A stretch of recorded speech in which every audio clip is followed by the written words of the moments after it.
નમસ્તે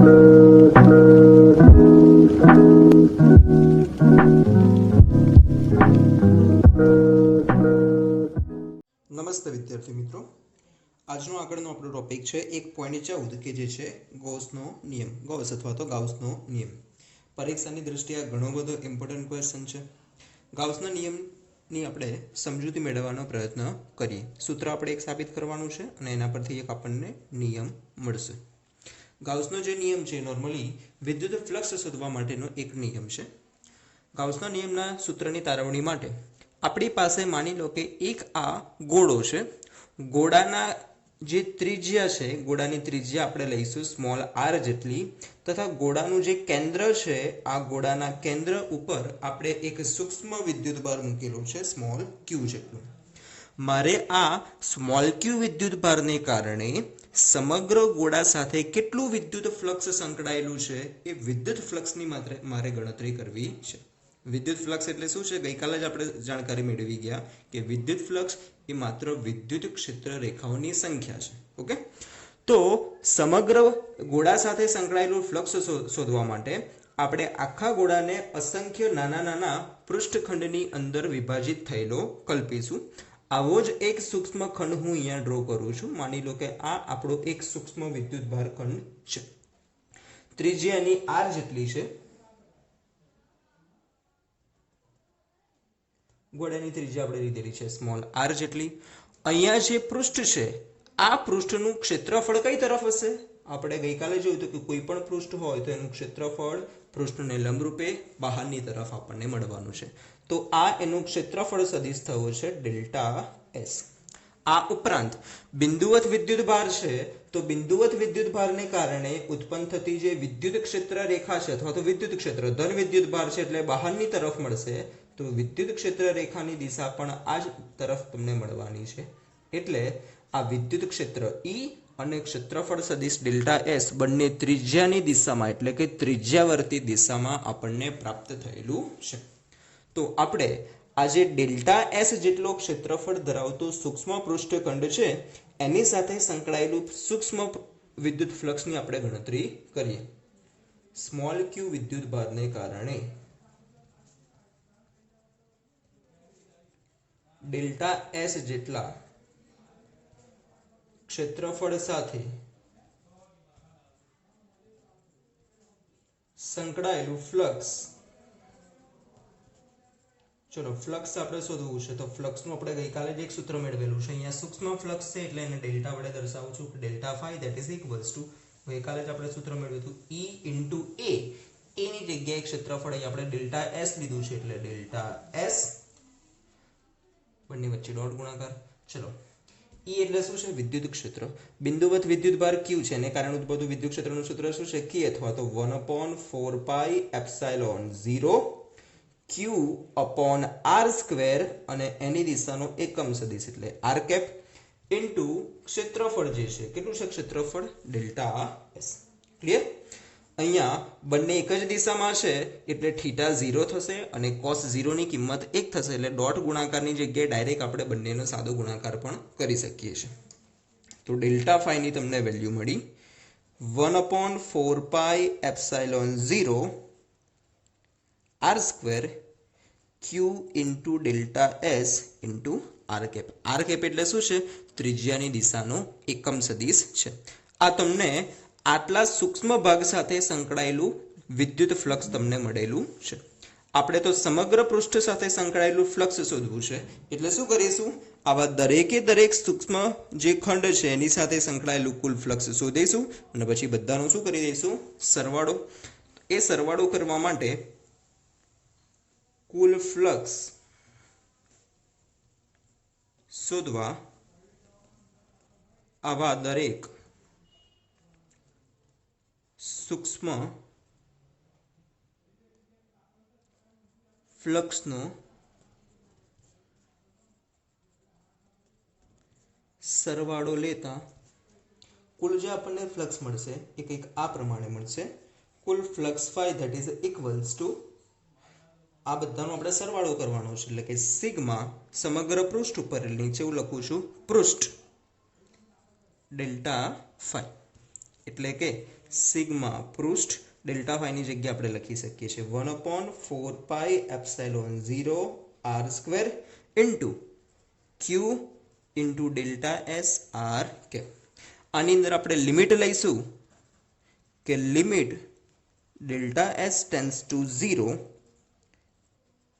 q/4πε0 r square into delta S R cap. Limit છે એટલે ડેલ્ટાની જગ્યાએ શું થઈ જશે? હવે ઇન્ટિગ્રેશન આવી જશે પહેલાં તો, પછી q/4πε0 r square delta S, અથવા તો અત્યારે ડેલ્ટા એસ હું રવા દઉં છું, જે અચળ છે એને આપણે બહાર કાઢી લઈએ છીએ. તો q અચળ, 4πε0 અચળ, આર સ્ક્વેર અચળ, ઇન્ટિગ્રેશન શું થયું? ડેલ્ટા એસ અથવા તો ડીએસ આર કેપ. આ ઇન્ટિગ્રેશન ડીએસ કોનું ઇન્ટિગ્રેશન કરવાનું છે? સમગ્ર પૃષ્ઠ ઉપર. તો ડીએસ એક ક્ષેત્રફળ છે. નાના નાના ક્ષેત્રફળનો સરવાળો કરશો તો તમે બધા જ પૃષ્ઠનો સરવાળો મેળવશો તો ફાઇનલી તમને આન્સર કેટલો મળવાનો છે? આ ગોળાના પૃષ્ઠફળ જેટલો. ગોળાનું પૃષ્ઠનું ક્ષેત્રફળ આપણને ખબર છે કે q/4πε0 r square as it is.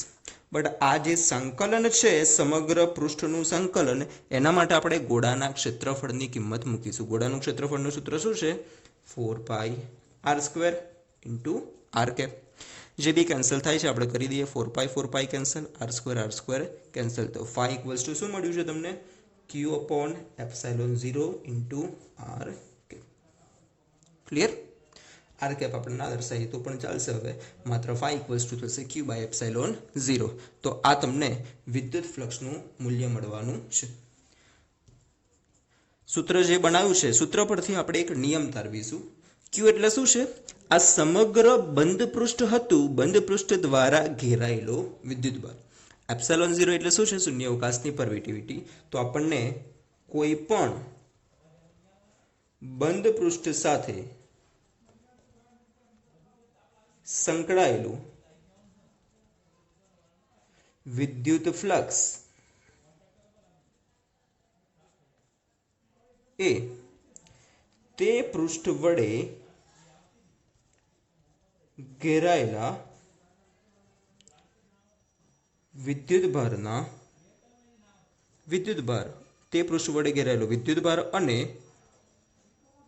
શૂન્યાવકાશની પરમિટિવિટીના ગુણોત્તર જેટલો હોય છે. તો આ જે નિયમ છે ને આપણે કહીએ છીએ ગૌસનો નિયમ અથવા તો ગાઉસનો નિયમ, કે જે આપણને શું દર્શાવે છે? આ સૂત્ર પરથી જ આપણે મેળવીશું. 5 છે q/ε0. એનો મતલબ એ થયો કે કોઈ પણ બંધ પૃષ્ઠ હોય તો બંધ પૃષ્ઠ સાથે સંકળાયેલું ફ્લક્સ મેળવવા માટે સૌથી પહેલાં તો તમારે એ પૃષ્ઠ કેટલો વિદ્યુતભાર અંદર કુલ કેટલો વિદ્યુતભાર ઘેરાયેલો છે એની ચર્ચા કરીશું. એ વિદ્યુતભારને ε0 વડે તમે ડિવાઈડ કરો છો તો એ તમને સમગ્ર પૃષ્ઠ સાથે સંકળાયેલું વિદ્યુત ફ્લક્સનું મૂલ્ય આપે છે. એક ફ્લક્સનું સૂત્ર આ છે. બીજું આપણે ગઈકાલે એક સૂત્ર મેળવ્યું હતું, બંનેને આપણે કમ્બાઈન કરીએ તો ફ્લક્સ ફાઈ ઇક્વલ્સ ટુ બંધ પૃષ્ઠ ઉપરનું સંકલન હતું કોનું? વિદ્યુત ક્ષેત્ર ઈનું. તો E.ds that is equals to આજે જે સૂત્ર મળ્યું છે q/ε0. તો વિદ્યુત ફ્લક્સ માટેના આપણને બે ઇક્વેશન મળ્યા છે, બંને ઘણા ઇમ્પોર્ટન્ટ છે. સમીકરણ નંબર આપી દઉં છું આમાં. ઓકે, હવે આ સમીકરણની અંદરથી ગાઉસનો જે નિયમ છે એના કેટલાક અગત્યના મુદ્દા છે એ આગળ આપણે ચર્ચા કરીશું. આ ગાઉસનો નિયમ તો આપણે મેળવ્યો. હવે એના પરથી જે કેટલીક મહત્વની વાતો છે એ આપણે જોઈએ. માની લો કે આ ગોળાની અંદર ઘેરાયેલો કોઈ જ વિદ્યુતભાર નથી, એટલે કે ગોળા દ્વારા ઘેરાયેલો વિદ્યુતભાર કેટલો છે? 0 હોય. એટલે કે જો બંધ પૃષ્ઠ વડે ઘેરાયેલ વિદ્યુતભાર 0 હોય તો ઉદ્ભવતું વિદ્યુત ફ્લક્સ પણ 0 મળે. કેમ? આ સૂત્ર છે એના પરથી ક્યુ જો 0 હતો 0 અપન એપ્સિલોન 0 આન્સર કેટલો આવવાનો છે 0 એટલે જ્યારે કોઈ પણ બંધ પૃષ્ઠ હોય એના વડે ઘેરાયેલો જો વિદ્યુતભાર 0 હશે તો સંકળાયેલું વિદ્યુત ફ્લક્સ પણ તમને કેટલું મળવાનું છે 0 મળવાનું છે આ ઉપરાંત બીજો એક આપણે ઉદાહરણ જોઈએ માની લો કે આપણી પાસે કોઈ એક નળાકાર છે આકૃતિમાં હું એક નળાકાર ડ્રો કરું છું આ નળાકાર છે આના નળાકારને આપણે કોઈ બાહ્ય વિદ્યુત ક્ષેત્રની અંદર મૂકેલો છે બાહ્ય વિદ્યુત ક્ષેત્ર માની લો કે આ દિશામાં છે બાહ્ય વિદ્યુત ક્ષેત્ર E નળાકારની આપણે ત્રણ જુદી જુદી પૃષ્ઠ કલ્પી શકીએ છીએ એક તો બંને એના આડછેદ આ થઈ સપાટી 1 આ થશે સપાટી 2 અને ત્રીજું જે એનું આખું વક્ર સપાટી છે એ થશે એની સપાટી 3 તો આ ત્રણ જે સપાટી છે ત્રણ સપાટીમાંથી જે 3 3 ના જે પૃષ્ઠ ક્ષેત્રફળ સદિશ હશે એ આપણે ડ્રો કરીએ છીએ કે સપાટી 1 માટે ક્ષેત્રફળ સદિશ તમને આ તરફ મળશે માની લો છું કે એનું ક્ષેત્રફળ છે સદિશ એ જેટલું આના માટે ક્ષેત્રફળ સદિશ આના જેટલો જ હશે એ આ દિશામાં હશે બંને પરસ્પર વિરુદ્ધ દિશામાં છે જ્યારે વક્ર સપાટી ઉપર જોશો માનો કે આ બિંદુ પાસે શોધવું છે તો આ બિંદુ પાસે આ દિશામાં હશે નીચેની તરફ જોઈએ છે તો આ દિશામાં હશે ઓકે તો આ જુદી જુદી ત્રણ જે આપણે નળાકારની સપાટી કલ્પેલી છે તો આ ત્રણ સપાટીમાંથી સપાટી 1 સાથે સંકળાયેલ ફ્લક્સ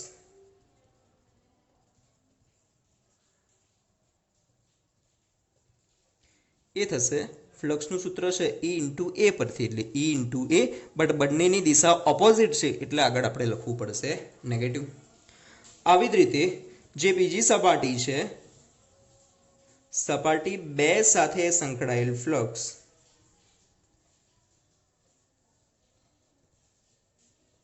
એ મળશે E * A પણ એ બંને એક જ દિશામાં છે E અને A બંને સરખી દિશામાં છે એટલે થીટા 0 થશે એટલે એની કિંમત આવે છે E * A અને ત્રીજી જે છે સપાટી 3 માટે એની સાથે સંકળાયેલ ફ્લક્સ એ તમને મળશે 0 કેમ કે એના કોઈ પણ બિંદુ પાસે વિદ્યુત ક્ષેત્ર અને ક્ષેત્રફળ બંને વચ્ચેનો એંગલ કેટલો છે 90 ડિગ્રી છે એટલે વિદ્યુત ફ્લક્સનું જે સૂત્ર છે E A cos થીટા થીટાની કિંમત અહીંયા 90 બનશે એટલે cos 90 ની કિંમત 0 બનતા ત્રીજી જે સપાટી છે વક્ર સપાટી એની સાથે સંકળાયેલું ફ્લક્સ કેટલું મળશે તમને 0 માટે કુલ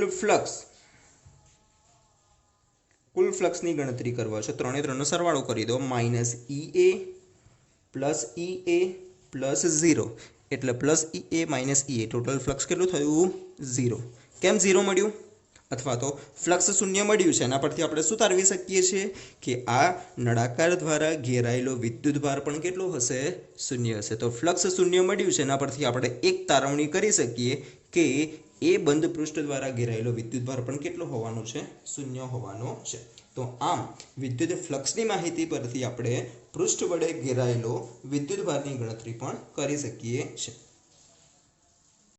ગાઉસનો સમગ્ર નિયમ આપણે જોઈ ગયા છે અને એના માટેનું એક પ્રેક્ટિકલ ઉદાહરણ પણ જોયું છે હવે ગાઉસના નિયમ પરથી કેટલાક અગત્યના મુદ્દા નક્કી થાય છે એ અગત્યના મુદ્દા આપણે જોવાના છે લગભગ 5 થી 6 અગત્યના મુદ્દા છે 1 બાય 1 આપણે જોઈએ છીએ તો અગત્યના મુદ્દાની અંદર સૌથી પહેલો મુદ્દો આવે છે કે ગૌસનો જે નિયમ છે આ નિયમ બંધ સપાટી એટલે સપાટી કમ્પલસરી કેવી જોઈએ બંધ સપાટી હોય પણ એના માટે કોઈ પણ આકાર હોય કે કોઈ પણ પરિમાણ માટે આ સત્ય છે એટલે કે સપાટી તમે અત્યારે આપણે આગળના કિસ્સામાં વર્તુળાકાર લીધી હતી ગોળો લીધો હતો ગોળાની જગ્યાએ કોઈ પણ અનિયમિત આકાર હોય ચોરસ હોય ત્રિકોણ હોય ષટકોણ હોય પંચકોણ હોય કોઈ પણ આકાર કે કોઈ પણ પરિમાણ ગોળો નાનો હોય મોટો હોય કોઈ પણ પરિમાણ અને કોઈ પણ આકાર માટે ગાઉસનો નિયમ સત્ય છે બીજો અગત્યનો મુદ્દો છે કે અહીં જે સમીકરણ આપણને આપેલું છે આજે આપણે આગળ મેઇન સમીકરણ મેળવેલું છે સમીકરણ નંબર 1 કે phi = E.ds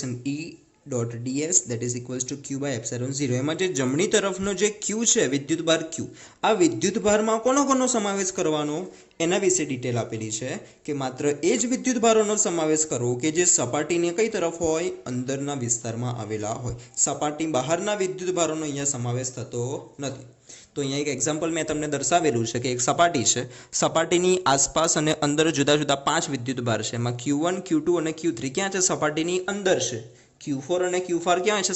સપાટીની બહાર. તો આ પૃષ્ઠ માટે આપણે ફ્લક્સના વિદ્યુત ફ્લક્સ શોધવું હોય તો સમીકરણની અંદર જે કુલ વિદ્યુતભાર છે આ કુલ વિદ્યુતભારની અંદર માત્ર કયા કયા વિદ્યુતભારનો સમાવેશ કરવાનો? જે સપાટીની અંદર હોય માત્ર એ જ. એટલે ત્યાં થશે Q1 plus Q2 plus Q3. ત્યાં Q4 અને Q5 નો સમાવેશ કરવાનો નથી. ત્યારબાદ ત્રીજો અગત્યનો મુદ્દો એવો છે કે જે આપણું સમીકરણ 1 હતું, આ સમીકરણ 1 ની અંદર જે ડાબી તરફનું જે E હતું વિદ્યુત ક્ષેત્ર, આ વિદ્યુત ક્ષેત્ર કોનું લેવાનું છે? તો વિદ્યુત ક્ષેત્રની ગણતરી માટે આપણે જેટલા પણ વિદ્યુતભારો હતા તંત્રમાં એ દરેકનું પરિણામી વિદ્યુત ક્ષેત્ર આપણે ગણતરી કરીશું, ભલે વિદ્યુતભાર તંત્રની અંદર હોય કે તંત્રની બહાર. જેમ કે આગળના બીજા પોઈન્ટમાં વિદ્યુતભારો માત્ર કયા ગણતરી કરતા હતા? Q1, Q2 અને Q3. જ્યારે અહીંયા જો વિદ્યુત ક્ષેત્રની ગણતરી કરવી હોય તો વિદ્યુત ક્ષેત્ર માટે તમારે જેટલા પણ વિદ્યુતભારો છે દરેક વિદ્યુતભારને કારણે ઉત્પન્ન થતું વિદ્યુત ક્ષેત્રની ગણતરી અહીંયા તમારે કરવી પડશે, ભલે વિદ્યુતભાર તંત્રની અંદર હોય કે તંત્રની બહાર. તો વિદ્યુતભાર માટે માત્ર અંદરના લેવાના, વિદ્યુત ક્ષેત્ર માટે અંદર અને બહાર દરેક વિદ્યુતભાર આપણે લઈ લઈશું. ત્યારબાદ જે ચોથો અગત્યનો પોઈન્ટ છે એ છે કે ગાઉસનો નિયમ લગાડવા માટે આપણે જે કોઈ પણ સપાટી પસંદ કરીએ છીએ તે સપાટીને આપણે કહીએ છીએ ગાઉસિયન પૃષ્ઠ. દાખલા તરીકે આ જે ગોળો હતો એ પણ આપણું ગાઉસિયન પૃષ્ઠ છે. આ કિસ્સાની અંદર આ આપણું ગાઉસિયન પૃષ્ઠ થશે. ઓકે, તો ગાઉસનો નિયમ જે કોઈ પણ સપાટી પર આપણે એપ્લાય કરીએ છીએ સપાટીને આપણે કહીએ છીએ ગાઉસ. ત્યારબાદ છેલ્લો અગત્યનો પોઈન્ટ છે કે ગાઉસના નિયમની મદદથી આપણે સમમિત વિદ્યુતભાર વિતરણ વડે ઉદ્ભવતા વિદ્યુત ક્ષેત્રને સહેલાઈથી શોધી શકાય છે. તો આમ ગાઉસના નિયમની અંદર તમારે બે પ્રકારના પ્રશ્ન પૂછાય છે. સૌથી પહેલો આવે છે ગાઉસનો નિયમ લખી એની સૂત્રની તારવણી કરો, જે તમારે આટલે સુધી લખવાનું છે. પહેલું જે આપણે સૂત્ર મેળવ્યું હતું તે અહીંયા સુધી. ઓકે, અને બીજો ક્વેશ્ચન પૂછાય છે કે ગાઉસના નિયમની મદદથી તેના અગત્યના મુદ્દાઓ જણાવો, જે તમને 2 માર્ક્સની અંદર પૂછાય છે. એ તમારે આટલે સુધી લખવાનો છે. ગાઉસના નિયમ જોયા બાદ આ ચેપ્ટરની અંદર સૌથી અગત્યનો જે ટોપિક છે એ આવે છે ગાઉસના નિયમના વ્યવહારિક ઉપયોગો. જુદા જુદા 4 ઉપયોગ તમારા સિલેબસમાં આપેલા છે. એમાં સૌથી પહેલો ઉપયોગ છે અનંત લંબાઈના તારના લીધે ઉત્પન્ન થતું વિદ્યુત ક્ષેત્ર. ફરીથી આપણી પાસે એક અનંત લંબાઈનો તાર છે કે જેને કારણે ઉત્પન્ન થતું વિદ્યુત ક્ષેત્ર આપણે મેળવવાનું છે. તો એના માટે આપણે શું કર્યું છે? એક અનંત લંબાઈનો તાર આપણે ધારેલો છે. તાર અનંત લંબાઈનો છે, પરંતુ એના માટે જેની રેખીય વિદ્યુતભાર ઘનતા છે, આ રેખીય વિદ્યુતભાર ઘનતા વ્યાખ્યાયિત આપણે કરેલી છે, જે કેટલી છે? લેમ્બડા જેટલી છે. ગઈકાલે જ આપણે આ વસ્તુ ભણેલું છે. રેખીય પદાર્થ છે એટલા માટે કઈ વિદ્યુતભાર ઘનતા આપણે વ્યાખ્યાયિત કરી છે? રેખીય વિદ્યુતભાર ઘનતા. આ એક અનંત લંબાઈનો તાર છે. તારને કારણે તારથી કોઈ એક નિશ્ચિત r જેટલા અંતરે એક આવેલું બિંદુ હું ધારું છું, બિંદુ P. સપોઝ આપણી પાસે એક આ તાર છે, તારથી નિશ્ચિત અંતરે 1 કે 2 કે 5 સેન્ટીમીટર અંતર હું અહીંયા બિંદુ P એવું લઉં છું. અને આ બિંદુ P થી જે આપણે ત્રિજ્યા લીધી છે આટલી જ ત્રિજ્યા લઈને એક આપણે અહીંયા આસપાસ વર્તુળ દોરવાનું છે. તો તમને આ પ્રમાણે એક વર્તુળાકાર સમતલ તમને રચવાનું છે.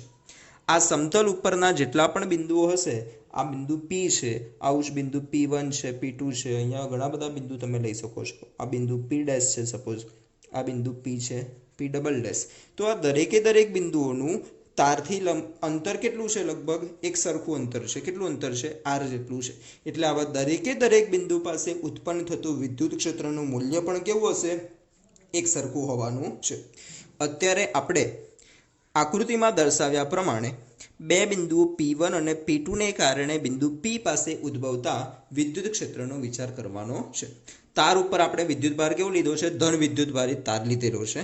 તો ધન વિદ્યુતભાર છે એટલે P1 જે ભાગ છે આને કારણે બિંદુ P પાસે ઉત્પન્ન થતું વિદ્યુત ક્ષેત્ર ધન છે એટલે બહારની તરફ મળશે. તો એ વિદ્યુત ક્ષેત્ર કંઈક આ દિશામાં મળશે P1 ને કારણે, એટલે નામ આપું છું અને E1. આવી જ રીતે P2 જે વિદ્યુતભાર છે એને કારણે ઉત્પન્ન થતું વિદ્યુત ક્ષેત્ર આ દિશામાં મળશે, એને આપણે નામ આપીએ છીએ E2.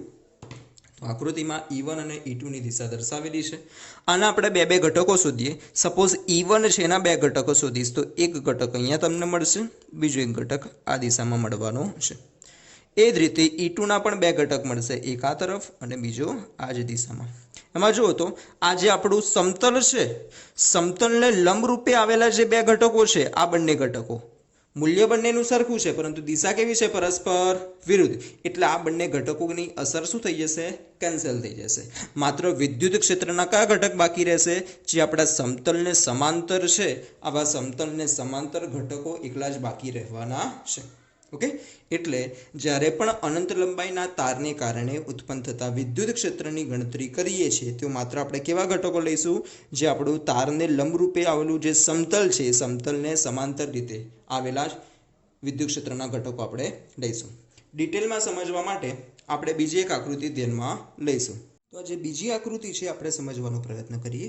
જે અનંત લંબાઈનો તાર હતો એ જ આપણે તાર લીધેલો છે, પરંતુ તારની આસપાસ આપણે એક નળાકારીય પૃષ્ઠ વિચારેલું છે. આ પૃષ્ઠને આપણે કહીએ છીએ ગાઉસિયન પૃષ્ઠ. આ જે ગાઉસિયન પૃષ્ઠ છે, નળાકાર ગાઉસિયન પૃષ્ઠ, એની લંબાઈ ધારો કે કેટલી છે? L જેટલી છે તથા એની ત્રિજ્યા R છે. બિંદુ P કેન્દ્રથી તારથી R અંતર હતું એટલી જ ત્રિજ્યાવાળું આપણે ગાઉસિયન પૃષ્ઠ વિચારેલું છે. આ ગાઉસિયન પૃષ્ઠની રેખીય વિદ્યુતભાર ઘનતા છે લેમ્બડા જેટલી. તારનો કેટલો ભાગ નળાકારની અંદર રોકાય છે? તારની લંબાઈ તો અનંત છે, પરંતુ તારની અંદર કેટલી લંબાઈ રોકાય? નળાકારની અંદર તારની કેટલી લંબાઈ રોકાય છે? જેટલી નળાકારની લંબાઈ છે, એટલે કે L જેટલી. તો સૌપ્રથમ આપણે આ L જેટલા નળાકાર જે ગાઉસિયન પૃષ્ઠ છે એના વડે ઘેરાયેલો વિદ્યુતભારની ગણતરી કરીએ. આ L લંબાઈના ગાઉસિયન પૃષ્ઠ દ્વારા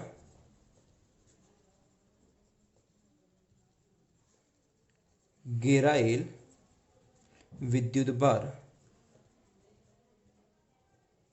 આ વિદ્યુતભાર તમને મળશે Q બરાબર લેમ્બડા ઇન્ટુ L. વિદ્યુતભાર આપણને મળી ચૂક્યો છે. શેના પરથી? ગઈકાલે જ આપણે જે સૂત્ર મેળવ્યું હતું, lambda equals to Q by L. આના પરથી Q બરાબર થશે લેમ્બડા ઇન્ટુ L. તો સૌથી પહેલા આપણે વિદ્યુતભારની ગણતરી કરી લીધી છે. ત્યારબાદ આપણે વિદ્યુત ફ્લક્સની ગણતરી કરીએ કે વિદ્યુત ફ્લક્સ છે આ જે સમગ્ર નળાકારની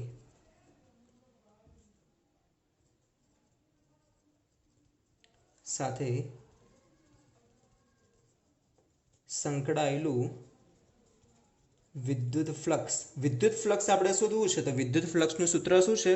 flux phi equals to E into A. ક્ષેત્રફળ. કોનું ક્ષેત્રફળ? આ નળાકારનું ક્ષેત્રફળ.